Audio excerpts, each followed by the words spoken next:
L'archange Gabriel nous a grandement bénis et nous sommes dans sa protection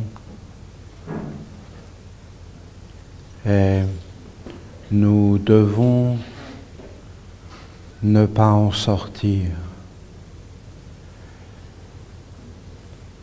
C'est tellement beau l'oracle ce matin dans le temple.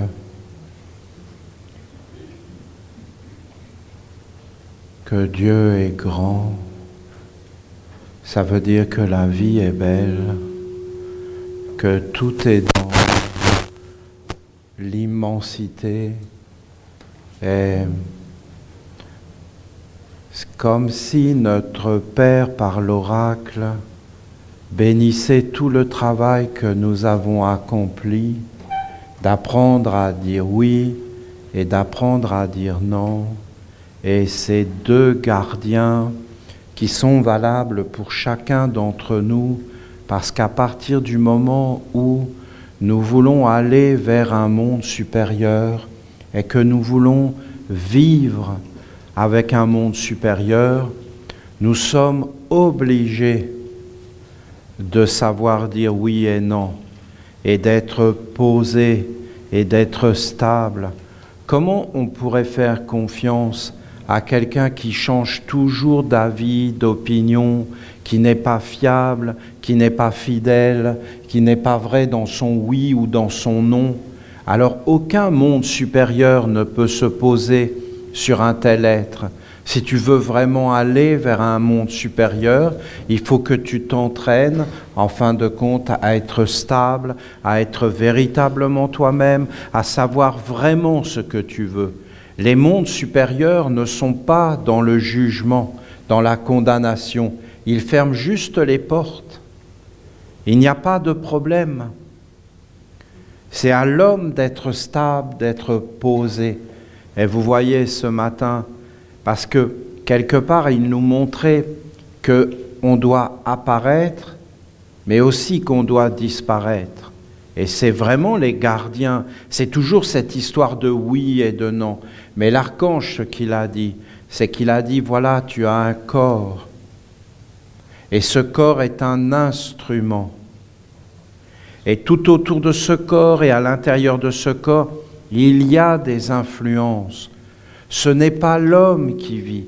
Combien de fois je le vois, je le constate. Ce sont les parents, les grands-pères qui vivent à travers et qui viennent, et c'est en fin de compte la filiation. Et même quand on va dans les pays d'Europe ou ailleurs, on voit que c'est le gouvernement qui vit dans les humains, c'est toute leur préoccupation. Ils ne vivent que là-dedans, et on ne parle que de ça. Et en fin de compte, on ne peut pas sortir de ça. On ne peut pas avoir sa vie propre. On est entièrement dedans. Donc, pour avoir sa vie propre, il faut déjà que tu récupères ton corps, tes gestes, que tu l'animes de l'intérieur et que tu apprennes à être dans le calme. Vous avez vu des fois dans le temple le silence et comment ça nous régénère? Parce qu'on est ensemble dans le silence, c'est vraiment quelque chose de beau. Hein. C'est vraiment une expérience inouïe, je trouve. C'est vraiment de s'entraîner pour aller vers la force. En fin de compte, ne t'occupe pas du monde extérieur, occupe-toi de toi et trouve la force en toi et diminue la faiblesse. Ça, c'est vraiment l'enseignement de la mère. Ce qui te rend faible, ce qui te rend triste, ce qui te rend malheureux, diminue-le. Et ce qui te rend fort et posé, ce qui te rend à l'intérieur de toi dans la force, alors cela augmente-le. Parce que en réalité, Gabriel, ça veut dire la force, le puissant, le fort, la force de la parole, la force des gestes, du sens, de l'âme, mais du sens et de l'âme dans ta vie, mais pas autour de toi. Non, non, juste toi, dans le silence. C'est pourquoi, vous qui venez d'entrer dans la ronde des archanges, on a besoin d'une académie. On a besoin d'être formé. Ce n'est pas d'entrer comme ça dans la ronde des archanges. C'est tout un art, toute une pratique d'entrer dans la ronde des archanges. Parce que la vraie ronde des archanges, la vraie, c'est la vie quotidienne. Tu es dedans. Tous les êtres sont dans la ronde. Mais est-ce que c'est la ronde des archanges ou est-ce que c'est la ronde des contre-archanges? Voilà la question. Ça ne va pas donner la même finalité à la fin. Le cercle ne tourne pas dans le même sens. Il y en a un qui tourne vers le soleil couchant et il y en a un autre qui tourne vers le soleil levant, vers l'abondance, vers une vie plus grande que la mort. Donc l'archange a dit que le corps est un instrument. Il a dit qu'aucun homme n'est indépendant. Il a dit il a ridiculisé les enseignements français de leur soi-disant liberté et leur soi-disant égalité. Il a mis tout ça par terre. Alors en réalité, il a dit qu'aucun homme n'est indépendant. C'est une illusion. Nous vivons avec le cosmos, nous sommes des êtres cosmiques, nous sommes en accord avec l'univers, avec le cosmos ou pas. Et là, effectivement, nous ne pouvons devenir indépendants que dans le mal.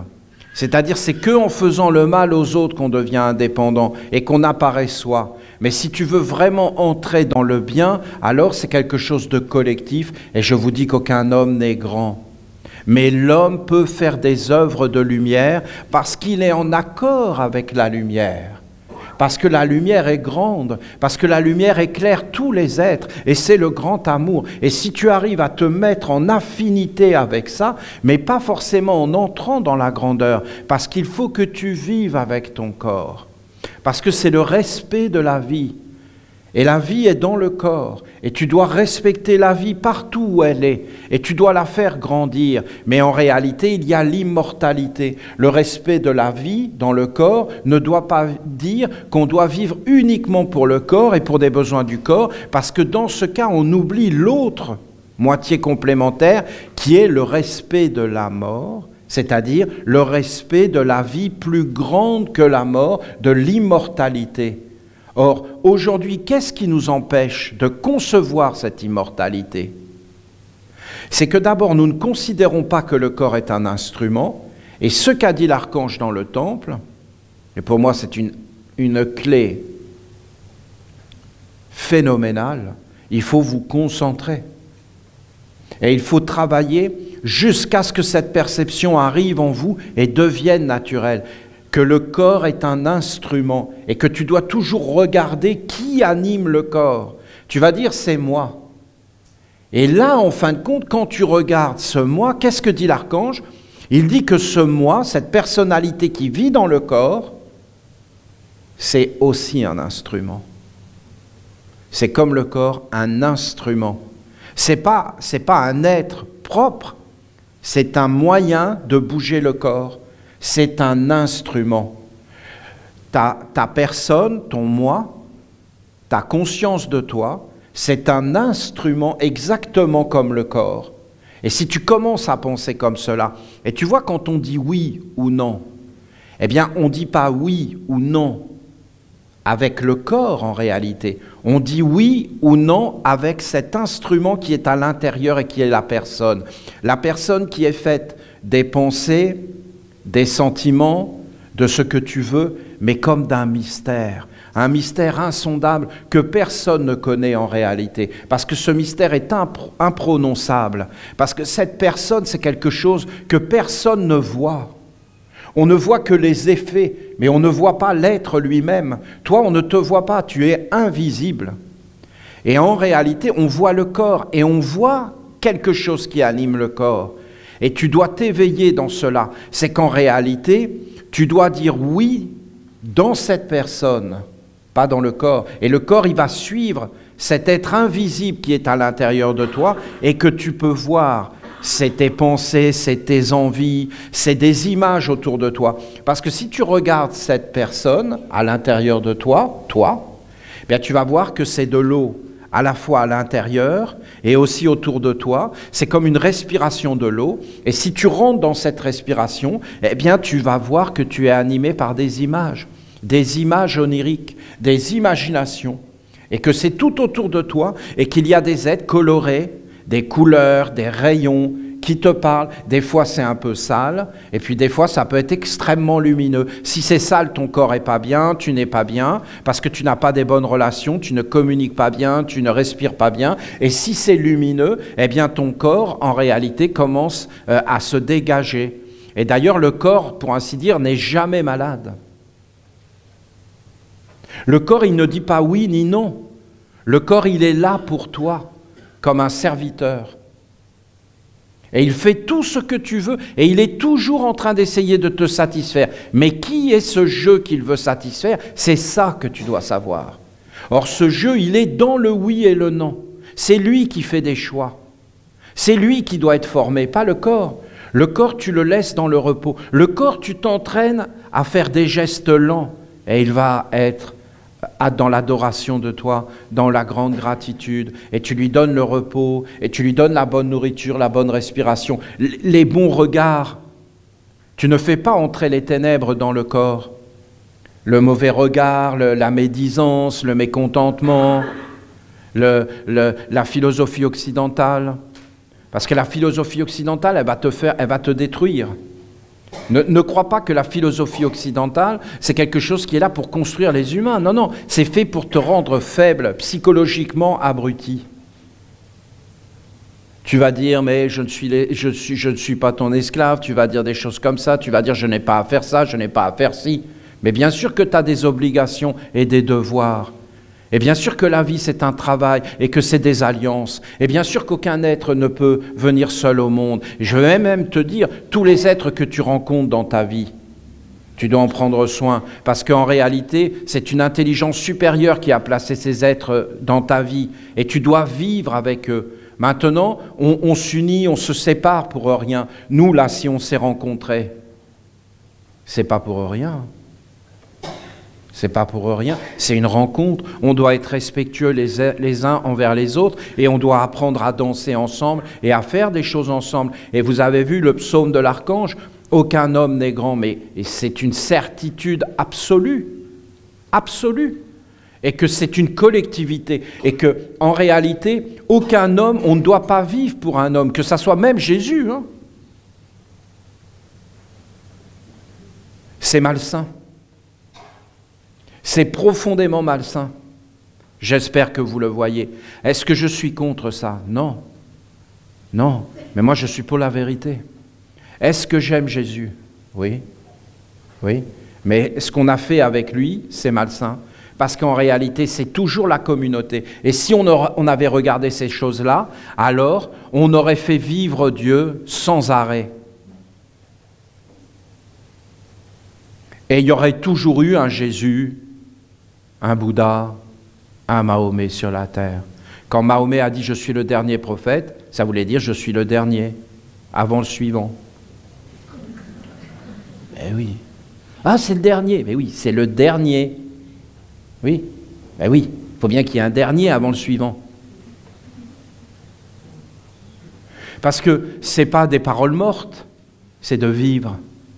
Ce n'est pas de vénérer des bibliothèques, c'est de vivre. C'est de vivre en conformité avec la beauté, avec la grandeur. Ce n'est pas fait une fois pour toutes. C'est fait et refait tous les jours. C'est ça notre vie. C'est ça d'être un homme sur la terre. C'est jamais garanti.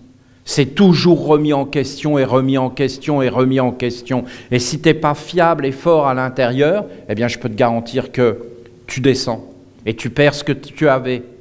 Et en fin de compte, à la fin, tu vis sur des histoires qui ont existé avant. Mais ce n'est plus maintenant. Et tu as perdu ta gloire. Et tu as perdu le pouvoir parce qu'en réalité, tu ne l'as pas maintenu. Et que ça doit se maintenir de génération en génération. Et qu'il faut toujours être dans le rayon et prendre soin et être toujours une mère pour l'autre. Alors je ne sais pas si vous entendez, mais je veux vous dire qu'il nous faut une vraie organisation, parce que quand quelqu'un entre dans la ronde des archanges, il fait partie de notre famille. À partir de ce moment-là, il doit connaître les règles. Et la première chose qu'il doit faire, c'est d'entrer dans sa maison, son foyer, et de poser l'image du culte. Ça peut être simplement sur un mur, mais il faut que ça soit posé parce qu'en réalité, la pratique et la discipline, c'est la vie. Et que c'est ça qui va augmenter la protection. Parce que dans le monde des hommes, tout de suite on est envahi. Et tout de suite on perd sa lumière, sa sérénité. Mais c'est instantané. Leur magie est toute puissante, ils la mettent partout. Et en fin de compte, on est envahi par leur monde et on va vers le bas. Et après, on perd tout. Donc en réalité, c'est une discipline. Comme vous voyez les anges de notre Père Gabriel, on doit les apprendre. Et puis, il faut maintenant qu'on connaisse les gardiens. Parce que vous allez voir, c'est le oui et le non. Mais c'est tellement surprenant. Parce que dans son psaume, notre Père nous dit que notre corps est un instrument. Un instrument. Et que le moi qui habite le corps, lui aussi est un instrument. Et en fin de compte, c'est lui qui dit oui ou non. Et c'est ce moi invisible. Et au-dessus de ce moi, mais qu'est-ce que c'est beau. Alors lui, il apparaît, mais qu'est-ce qui apparaît? Mais ce moi. Et après, il disparaît et il entre dans la grandeur. Et tu dois entrer dans la grandeur. Et tu dois connaître l'immortalité. Ce moi est double. Il y a une partie qui est capable d'entrer dans le corps. Et il y a une autre partie qui est capable de demeurer avec le grand rien, le tout, l'immensité, l'éternité, l'inné. Ce qui n'est jamais né en toi. Tu peux le re-rencontrer. C'est le ciel de Gabriel. C'est grand, c'est au-dessus. Et là, tu deviens impersonnel, pur. Et après, tu reviens dans le corps. Et là, tu animes le corps par le moi. Et ce moi, en fin de compte, il dit oui dans le corps et il commence à manifester. Et après, il repart. Tu apparais et tu disparais. Mais le corps ne peut pas disparaître. C'est l'être qui est à l'intérieur, qui apparaît dans le corps et qui disparaît. Et tu dois être en permanence comme cela. Parce que quand tu parles, il y a le silence. Et le silence est omniprésent, c'est Dieu. Et en réalité, on ne devrait jamais sortir du silence. On ne règle pas les problèmes par les paroles, ça ferait longtemps que ça serait fait. On règle les problèmes par une qualité de silence.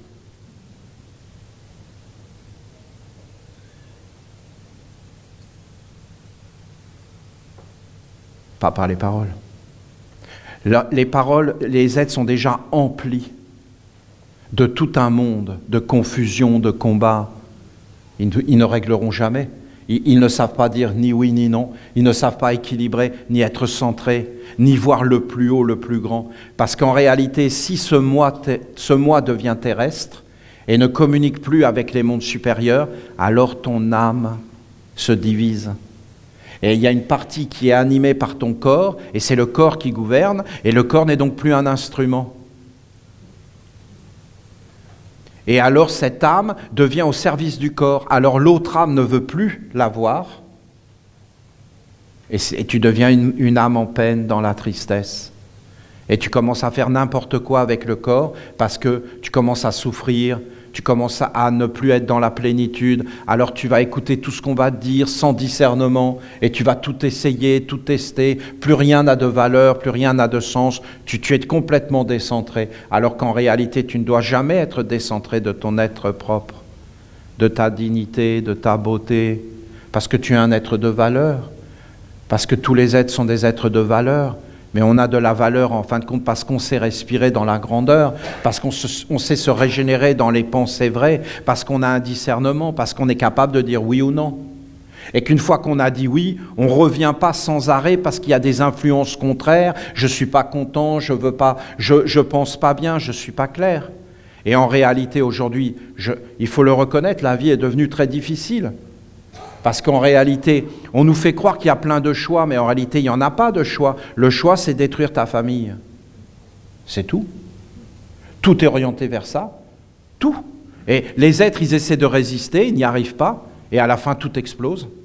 Parce que c'est voulu, parce que c'est mis dans l'air, et que les êtres, ils pensent qu'ils sont des corps, et qu'ils n'ont pas compris que le corps était juste un instrument d'un être invisible qui vivait à l'intérieur, qui est fait de pensée, de chaleur, de désir, de volonté, mais qui est en réalité un mystère beaucoup plus grand, un mystère insondable qui fait que tu es conscient d'exister. Mais tu es conscient d'exister dans le petit, mais tu dois être conscient d'exister dans le grand. Oui, non. Parler, se taire. Apparaître, disparaître. Et être vivant. Vivant dans le non. Et vivant dans le oui. Et tout est dans la perfection. Et tout est dans la maîtrise. Et tout est clair. Ça s'appelle être bien éduqué. Tu peux parler 150 langues. Tu peux connaître les mathématiques et toutes ces choses-là. Si tu ne sais pas te maîtriser toi-même, à quoi ça sert? Et si ça te déséquilibre et te rend malheureux, à quoi ça sert? Et si ça t'a servi, et que tu contrôles plus rien, et que tu es coupé de la grandeur, de la beauté, à quoi ça sert? Ça sert à quoi?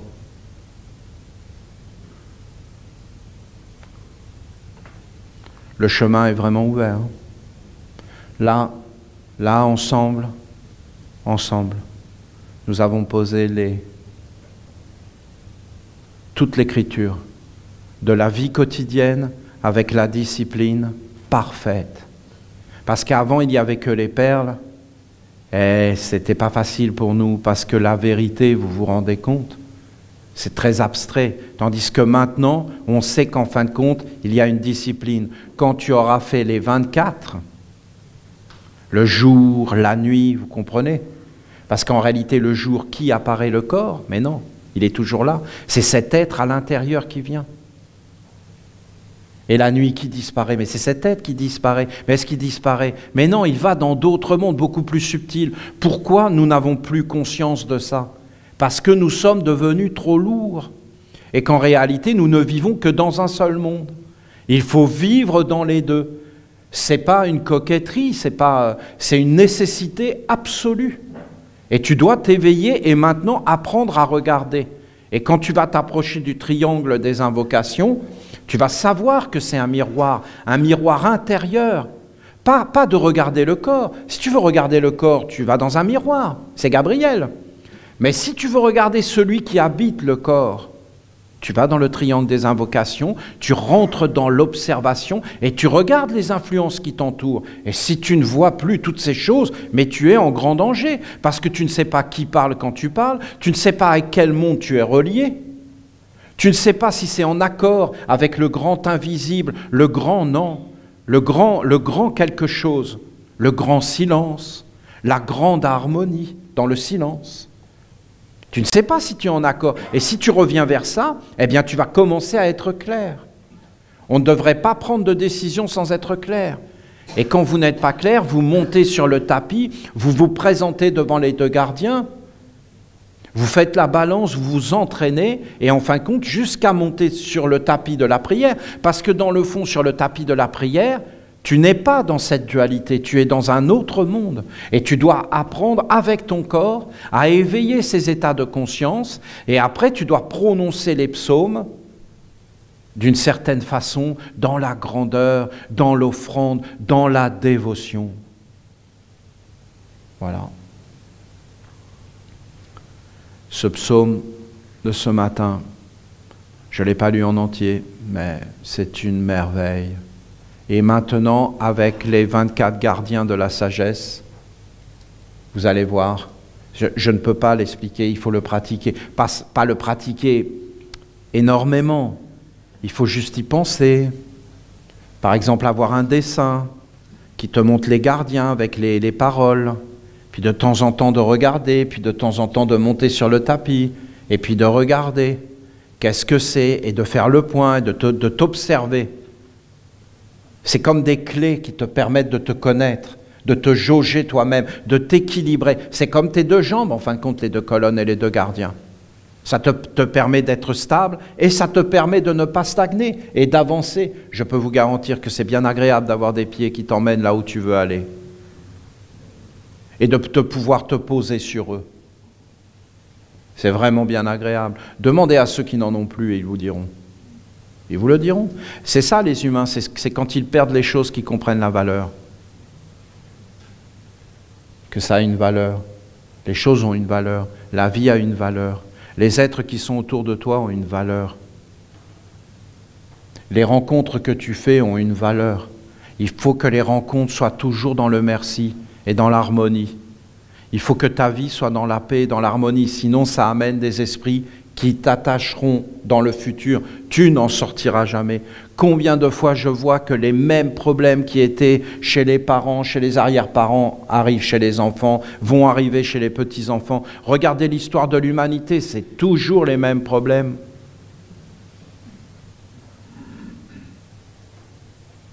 Comment rompre ce charme et cet envoûtement ? Ce cercle d'images et d'imagination qui vient et qui obsède les humains et les force à faire ce qu'ils ne veulent pas faire. Et dans l'évangile des chrétiens, il y a cette parole qui est tellement belle, tellement belle.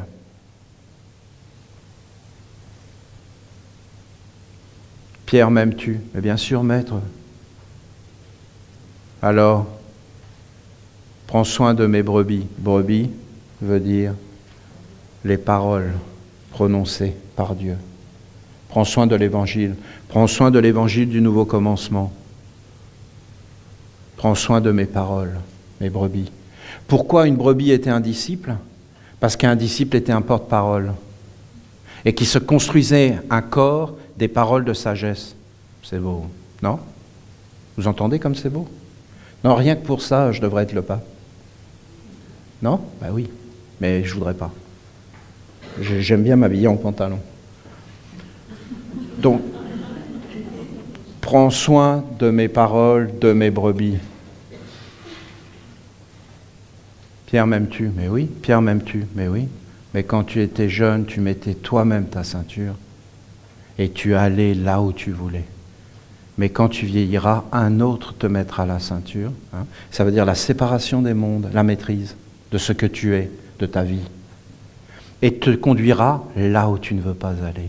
C'est terrible, hein? Vous ne trouvez pas qu'elle est terrible, cette parole? Elle s'adresse à tous les hommes. Hein? Elle s'adresse à tous les hommes. Et tu en arrives à ne plus t'habiller. Parce que lui, il ne fait pas vendre du tout, lui. Vous comprenez? Tu écoutes Peter Donov, tu n'as envie de rien. Tu écoutes Adolf Hitler, tu vois sa tête à la télé, tu te dis « Oh, je vais boire un chocolat chaud. » « Oh, je sors au restaurant. » Ça te déprime. Tu as besoin de réconfort. Tu vas regarder un film. Tu vas consommer, tu comprends? C'est pour ça qu'ils mettent toujours leur sale tête partout. Parce que les gens consomment et puis après ils sont perdus, donc ils vont demander à l'aide. À ceux qui promotionnent ces mecs-là. Peter Donov, ça ne les intéresse pas. Tu n'as pas envie d'aller voir un film, justement. Tu as envie de méditer. Non mais c'est pas bon, qu'est-ce que c'est que ça? Et l'économie?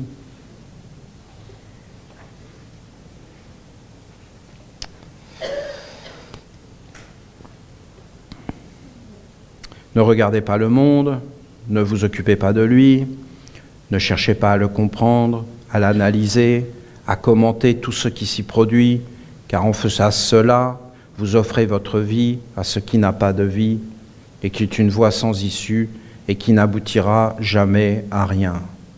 Pourquoi offrir de l'énergie, votre concentration, vos yeux, vos oreilles, qui sont le trésor de votre vie?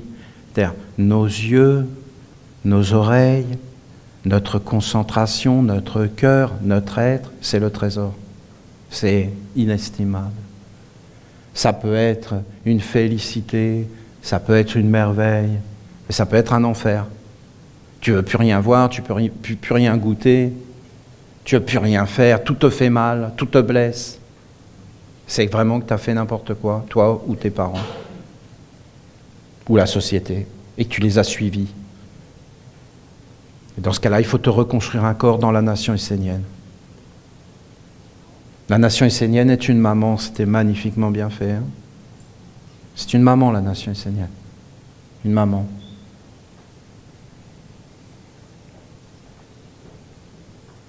La nation essénienne, c'est nous.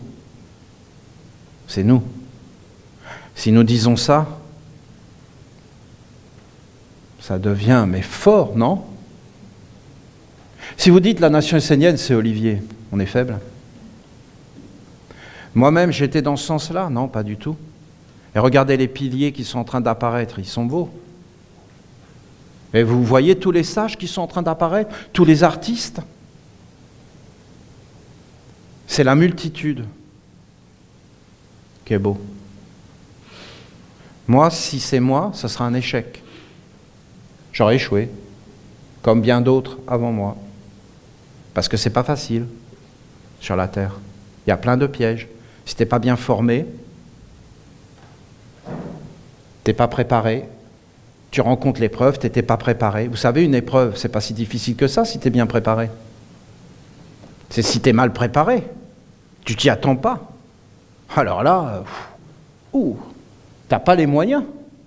Donc tu sais pas comment faire, tu t'effondres.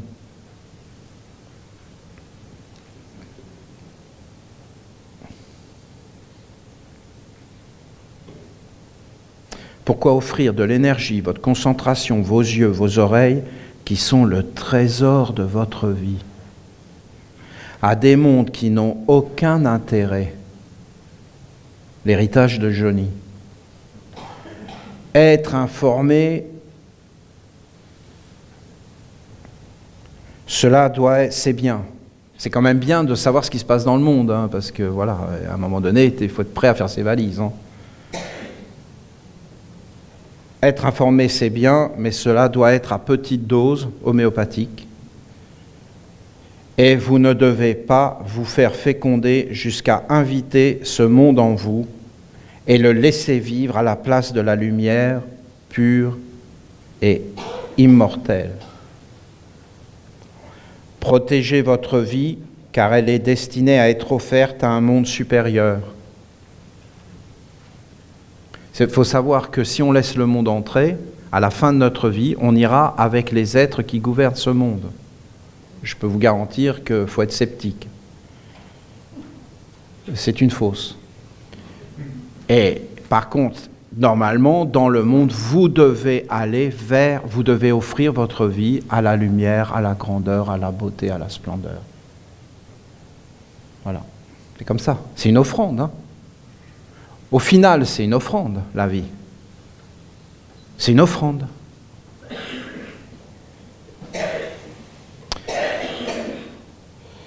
Allumez la flamme de Michael en vous et protégez-la des influences nuisibles. Vivez avec votre flamme intérieure et soyez des créateurs afin d'organiser votre vie sous son inspiration et son élan, et non en écoutant et subissant les influences chaotiques qui conduisent au néant. Ah, peut-être j'ai pas beaucoup de temps. Ouais, c'est ça, mais écoutez. J'ai tellement vu cette pauvreté dans ma vie, tout autour de moi. Parce que si vous voulez, c'est tellement important ce qu'il dit. Parce que je l'ai vu et vu et vu et vu. C'est incroyable. Je ne comprends pas. Mais je vous le dis, c'est comme ça. Et ça vient de l'éducation. C'est-à-dire que les humains pensent réellement qu'ils ont besoin des conditions extérieures, qu'ils ont besoin des banques, qu'ils ont besoin de l'éducation, qu'ils ont besoin de tout ça, alors que tout ça, c'est des voleurs à la base. Donc, ils ont besoin des voleurs pour réussir leur vie. Moi, je vous dis que vous n'avez pas besoin de tout ça pour réussir votre vie. Vous avez juste besoin de vous-même. Et d'être vrai avec ce que vous portez en vous, et ensuite d'être persévérant, et de commencer toujours petit, jamais grand. Et de faire un pas après l'autre. Et tout ce qui est grand dans le monde a toujours commencé petit et jamais grand. Le monde des hommes a tout dénaturé. Et si je vois beaucoup d'êtres perdus, c'est parce qu'ils n'ont pas cette flamme à l'intérieur et qu'ils ont préféré faire confiance à tout ce qu'on leur racontait autour. Ils sont toujours en train d'aller chercher des solutions à l'extérieur, alors que ça ne peut venir que de toi. Je ne dis pas qu'il n'y a pas un bon extérieur qui peut aider. Mais en réalité, si tu n'es pas toi dans ton être, ce ne sera jamais bien. Et tu ne seras jamais heureux. Comment tu pourrais être heureux de quelque chose qui ne t'appartient pas ? Et qui t'appartiendra jamais. Ça ne peut être que du malheur, parce que même si tu es heureux avec, quand on te l'enlève, puisque ce n'est pas à toi, tu feras quoi? Ça, c'est l'ange de la vie. Hein. C'est pas forcément compréhensible comme c'est dit, hein. Il faut aller chercher derrière les choses. Hein. Mais je peux vous dire qu'il y a une sagesse là qui est que les humains n'entendent pas. Hein. Ils ne l'entendent pas. Ils sont persuadés du contraire, qu'ils n'ont pas de valeur. Et que c'est le monde qui a de la valeur. Mais c'est faux. C'est faux. Il n'y a rien qui peut remplacer l'honnêteté, la vérité et d'être véritablement soi-même. Et il faut toujours commencer petit. Regardez le blé. Regardez un arbre. Il met le temps qu'il faut, tout doucement. Tu le vois pousser? Non. Et il pousse. Et après, il donne des fruits. Et après, il devient une forêt. Il féconde. Et après, il emplit la terre. Mais il commence petit, par une petite graine. Et un pas après l'autre. Et dans la maîtrise. Et toutes les choses bien faites et conformes. Et la persévérance. Et il lâche jamais. Et s'il rencontre un rocher, n'importe quoi, il contourne et il continue. Et rien ne l'arrête. Regardez ces choses. Parce qu'il se renforce de tout. Et sans arrêt, il se renforce. Créateur, afin d'organiser votre vie sous son inspiration, ta flamme. Et son élan. Et non en écoutant et subissant les influences chaotiques qui conduisent au néant.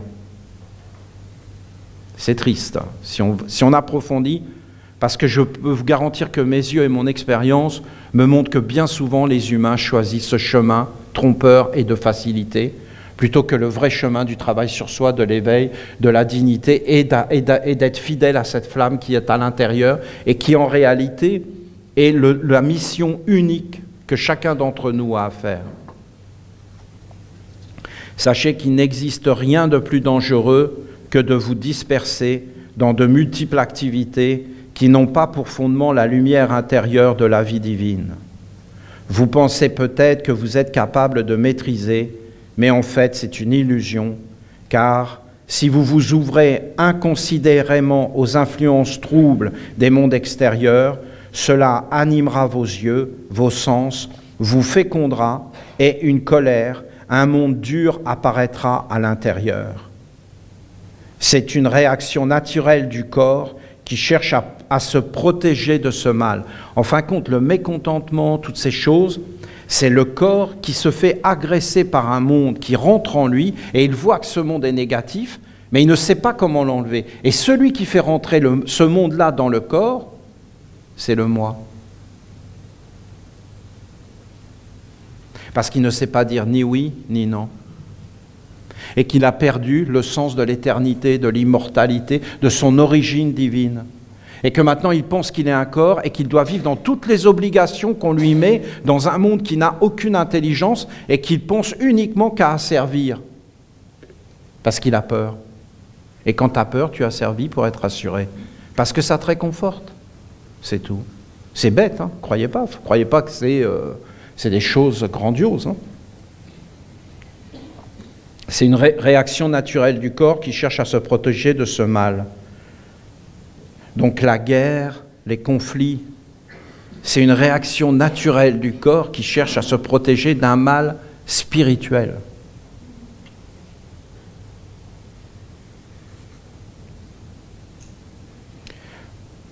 Vous pensez qu'il n'y a pas de problème, que vous êtes habitué, que cela ne va pas vous déstabiliser. Alors vous ne demeurez pas vigilant, vous vivez avec le quotidien, engendré par le monde de l'homme, sans fermer les portes. Pourquoi faites-vous cela? Voulez-vous gaspiller le capital de votre vie pour ce qui est néant? Ce monde ne construit rien d'éternel, il n'apporte pas de solution, il n'ouvre pas de chemin et n'offre même pas une lueur d'espoir en un futur meilleur. Ce monde est désordre. Êtes-vous prêt à faire le ménage? Si oui, alors engagez-vous dans ce monde pour le redresser. Là, c'est une boutade. Hein. Est-ce que tu es prêt à redresser le monde? Si tu n'es pas prêt à redresser le monde, alors ne t'en occupe pas. Ne t'occupe pas de ce que tu ne vas pas conduire jusqu'au bout. Donc ne t'occupe même pas des autres. Hein. Occupe-toi de toi-même. Et quand tu seras dans la maîtrise, occupe-toi des autres. Si oui, alors engagez-vous dans ce monde pour le redresser, mais une telle entreprise signifie que vous ne poserez pas les actes nécessaires pour que Dieu puisse venir vivre en vous. Dieu est sérénité, Dieu est bonheur, Dieu est félicité, Dieu est paix, Dieu est tolérance, ce qui nécessite une énorme force et une grande sagesse. Dieu est sans jugement. Dieu est compatissant. Si tu vas dans les mondes inférieurs, tu n'es plus dans les mondes divins. Dieu ne fait pas la guerre. Il n'y a aucune guerre sainte. Comment vous voudriez que Dieu, qui est tout-puissant, fasse une guerre? Dieu n'a pas d'ennemis. Dire qu'il y aurait des ennemis de Dieu, c'est raconter vraiment n'importe quoi. Oui, j'ai des ennemis, je suis Dieu, donc ce sont les ennemis de Dieu. Oui, on est d'accord, c'est les tiens, en fin de compte, c'est ça que tu veux nous dire. Et au nom de Dieu, pour qu'on aille les combattre. Mais Dieu n'a pas d'ennemis. Quand les chrétiens se battaient entre eux dans les tranchées, et que vous avez des prêtres des deux côtés, c'était quand même stupide. Et que dans les deux côtés, ils priaient pour la victoire du pays au nom de la même religion, et le même Dieu qui devait être contre lui-même. Mais voyons, comment on peut être aussi stupide? Comment on peut croire des choses pareilles? Voilà. La seule chose à faire, c'était d'éliminer les chefs. Voilà. Et que chaque pays, chaque armée retourne vers sa capitale et détruise ceux qui avaient fait la guerre. Hein? Puis voilà, après ils allaient boire un coup. Il y avait moins de monde à éliminer, quitte à éliminer. Si vous voulez mes conseils, mais il dit qu'il ne faut pas s'en occuper. Mais il y a intérêt à être vigilant, parce que quand tu es pris dans des trucs comme ça, hein, tu fais comment? Lui, Peter Dodov, il s'en est bien sorti. Il y avait une loterie pour savoir qui allait ne pas faire l'armée sur 20 000 personnes, et ça a été lui. Voilà. Vous les reconnaissez, les élus et les fils à papa.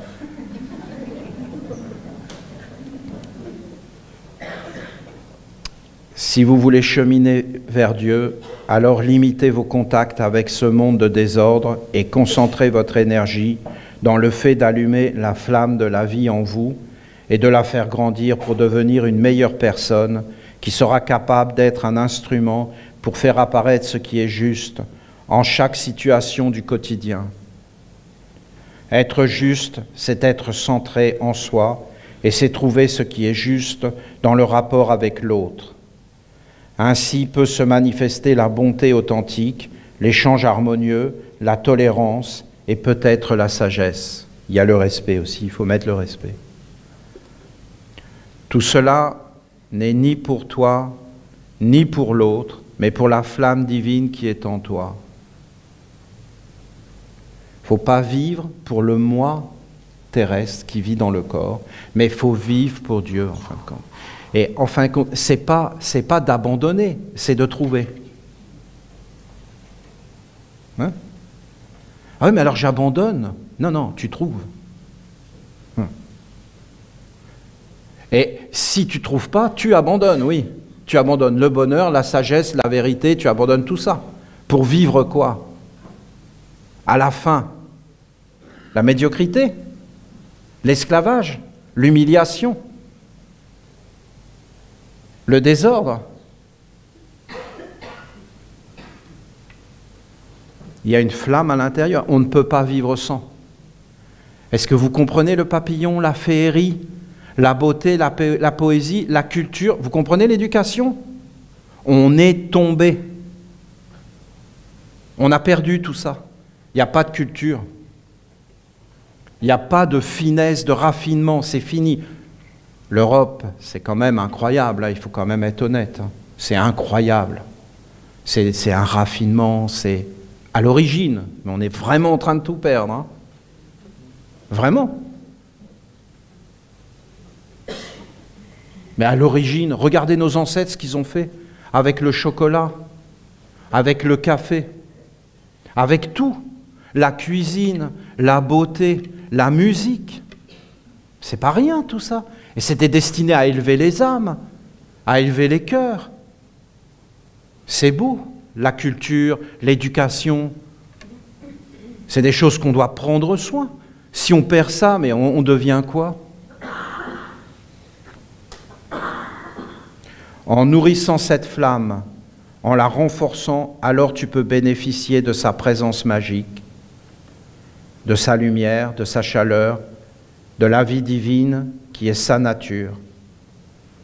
Tu peux aussi offrir cela à l'autre d'une façon juste et claire, dans le bon dosage. Celui qui vit avec Dieu n'engendre pas de mal et ne se fait pas féconder par le mal. Il est dans le rayon de sa flamme et à l'extérieur, il est créatif à l'image de la source de Gabriel. Il est vivant de l'intérieur et transmet à l'extérieur ce qu'il porte en lui. Bien sûr, il sait quand le transmettre et quand s'abstenir, car maintenant vous connaissez la discipline des 24 gardiens de la grande sagesse. Ça c'est... On vient de faire un pas. Quel bonheur. Maintenant, donnez votre vie à Dieu, afin qu'elle soit l'incarnation de la présence de Dieu à l'intérieur de vous. Et Dieu, donnez votre vie à Dieu, donnez votre vie à vous-même. Voilà, il faudrait traduire, hein, mais à Dieu, à vous-même, dans le mystère des mystères, dans le cachet, va prier ton Père qui se tient dans ta chambre secrète, à l'intérieur de toi. Et deviens ce que tu es, véritablement. Ainsi, vous vous tiendrez dans le juste, car c'est Dieu à l'intérieur qui est le juste et l'équilibre des mondes. Vous devez donner 90% de vos activités à Dieu et 10% pour l'extérieur et le monde des hommes. Là, on a le barème. Voilà. Moi, j'aurais dit 99 et 1% au monde des hommes. Voilà. Mais bon, il dit 90%. Voilà. Peut-être que vous pensez que c'est beaucoup pour Dieu, mais vous devez avancer vers ce chemin progressivement, mais c'est le seul chemin qui soit réel et juste. L'invisible doit être plus grand que le visible. La délicatesse, la subtilité, la bonté doit être beaucoup plus grand. Voilà. Moi, je trouve ça beaucoup, hein, 10% la cruauté et 90% la bonté. Non? 10% la stupidité et 90% l'intelligence. Je ne sais pas combien on donne à l'intelligence aujourd'hui. Peut-être que vous pensez que c'est beaucoup. Dieu en vous est l'essentiel, car il est la source et l'océan.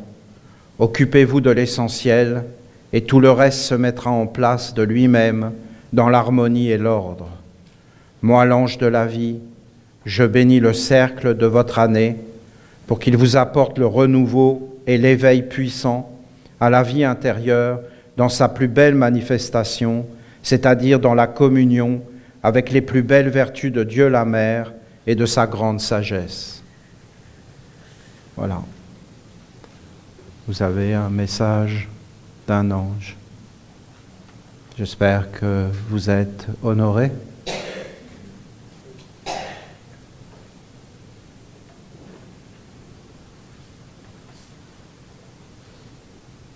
Vous avez mon grand merci et quel bonheur d'avoir pu poser ce cercle des 24 sages, d'un des gardiens d'un monde mystérieux et grand, noble, qu'on peut pressentir. Vous pressentez? Vous pouvez pressentir qu'il y a une noblesse, une grandeur Vous pouvez cultiver en vous ce sentiment, un pressentiment. C'est beau un pressentiment. J'ai un pressentiment de noblesse, de grandeur, un pressentiment de beauté. Beaucoup plus grand. C'est beau, non? On est ensemble dans un partage de pressentiments de noblesse. Et comme dans un silence, mais on peut pas, il faut le capter très fin. Et on pourrait sentir une splendeur, une grandeur, hein, qui s'approcherait et qui serait en fin de compte notre futur. Ce serait agréable, non?